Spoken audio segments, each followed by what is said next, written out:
Serrez votre ceinture. Bientôt nous allons décoller. Et Sopa, Sopa Koundou. C'est vrai. Yesoya, Clap Kabea Corino, plus important que les coltas. Bon appétit.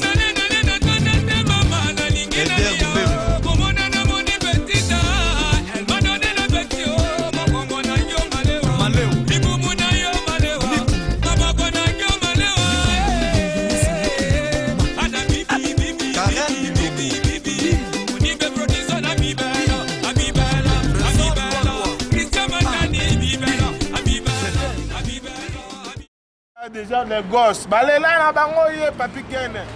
Souka n'aime on a une émission. Nathan a une émission et papi Ken fait leader ya mort. Donc attirer on se contre lui à suivre. Pour papi Ken souka masolo, bala kini yeyo papi Ken. Bako sabinote. Papi Ken yeyo souka masolo. Moni yo obanda musalo obanda kala. Banda les gosses. Pe mona lo baso ezate. Do bosa la musala oyo bi koza journaliste munene. Na mboka tout tiku na tinda kutu na petit na ngati pour na ibisa yake abenga yo. Papi Ken na sepeli a trop plus que ça meilleur. Donc na yebite ça na ko comparer na banani quoi. Alors émission oyo ezekende bien. I'm very happy. Thank you very much for everything. God bless you. Non parler non c'est tout le belati. Émission tout le belé banda kalati na ko takalati na fungula na usigo na banda clé on a tia. Papi Ken tout le belangoti. L'émission, mais l'émission Papi Ken fort, le meilleur. Journaliste, moi, bien, il y a propre autosécurité. Papi Ken, le meilleur du Maroc. Papi Ken, beaucoup de félicitations. Papi Ken, journaliste propre, sympa, journaliste intellectuel qui parle bien, qui s'exprime bien et qui pose bien ses questions. Et vraiment, c'est un journaliste qui suit vraiment bien la déontologie journalistique. Natala bémission le kaka mais c'est pour la moussa Papi Ken et ça a un plaisir nous on va céder naïe pour atteindre la polémique c'est ça vraiment l'intellectualisme quoi c'est ça a un plaisir attaquer l'intellectuel hein naza bena mingi on va bon après ça va tout surtout émission Tolo Belango Papi Ken les meilleurs du Maroc Papi Ken les meilleurs du Maroc Papi Ken les meilleurs du Maroc Papi Ken les meilleurs du Maroc Peggy Bolombo.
Bonjour chers téléspectateurs de l'émission Tolo Belango. Encore une fois, bonjour, salam alaikum, good morning, good afternoon, good evening. Na moment où écoutez là quoi. Alors merci Nabino tout, merci na ba fidèle tout ya émission Tolo Belango. Vous savez tous ceux qui moi tant moqué ya dose netika to kufi mais to kufa qui était en tala nani alingrapso nani alingrabisoté. Mais na minute vraiment force ya ko sakana te. Di aux émission Tolo Belango partie fort, c'est-à-dire 4e partie, 4e volume de Tolo Baka. Alors émission Oyo c'est une émission apolitique. Nous ne sommes pas des politiciens. Nous n'avons même pas un rapport avec des politiciens. Alors aux émissions de Tolo Belango on est volume 4, c'est-à-dire il y aura des surprises. Ma surprise est première surprise est petit frère Nabino Yeyo, Aza Pembe Nyavie na la Raka. Petit frère Namiso Ezate Kwazoyo Kona Masolo te Asana Katia Masolo. Petit frère Peggy Bolombo Ala Katia Masolo. Alors mingi le autre solo Bilasu Mboka Nabiso. Avant tous les cas, 3 paroles Peggy Bolombo, 3 paroles. Quand on est père à outil on a bien père parce que Aza père spirituel. pembe. Motema pembe maboko pembe li comme na mutu te biso sambela na biso. Alors avant tous les cas, Eric Bercy, Pangia Mono, Ndombolino. Eric Bercy muto akanga pena France. Na Lyon mutakanga Lyon Eric Bercy ne papier na kanga Maroc. Deux fois goûter sans concurrent de balobaka. En tout cas ça va staff ti. Abenga espèce de belle fille, Geneviève Gain espèce de belle fille. Balobi Nina Tanzei la Jamousquette. Côté qu'on a dans l'océan, ce qui est pas Nina, ce qui est propre. Magui a fallu, Magui a fallu, Magui a fallu, maman a Rocky, maman a Rocky Moutouta, tonton Kadima l'omniprésent, papa n'Alexia, tonton Kadima, Batou tout au bana centre, Melila, Septa, Richard Mbaka, le sel et l'unique, Mars Ndandani, petit nanga Yves Nunga, nanga Septa, Ergama vous dit la petite sœur propre, la sœur en Christ. Toujours. Alexis Losso, Joël Mouteba Gauthier, Code Pin. Nous savons que nous avons un père qui image étudiant Samba. Moi, confort Code Pin. Tout le monde a boire Nani. Tout le monde a Nani. Guiato. Gentleman. Ah, bah comme il a raté. Bouterflic à la majuscule. Toujours. Balobi Dias Lutete na kata pa na ma Dias Lutete Kiss Mboma wala ba Kiss Mboma beau frère nanga quoi. Chinois ka manga Mireille Gen utema Jéri Mboma. Bo eskisenga pardon parce que so lia na musala oyo. So lia na musala oyo Balobi Yasmine Gouame. Yasmine Gouame Solange Mwanamputu. To bo resu nani. Président Jérémy Mbiye, il est comme on a vu qui sont dans bateau. Toujours salam alaikum, tara salam alaikum. Tout le monde chapeau. Donc mingi to bandi Freddy Sido sans oublier chinois ka manga. Gaye bine masole zalaki ndenge pe masole zo kende. To bois qui Erma vous dise là. Ergama vous ta la ratio ta la ta. Normalement sans oublier Sylvie Diamant. Na Panama.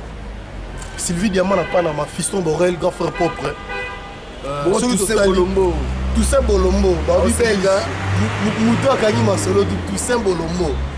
C'est total ici, maman Bamassa, Olivier Bonengue, héritier du trône de Sapou, totali Willy Ondongo Al-Qaïda, toba idéologie en moi.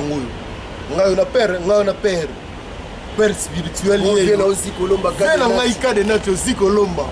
Toba qui fait bilingue, zali bilingue, ça la toujours. Mimi Mabika yo yebi. Mifi Eloi yo yebi ka encore.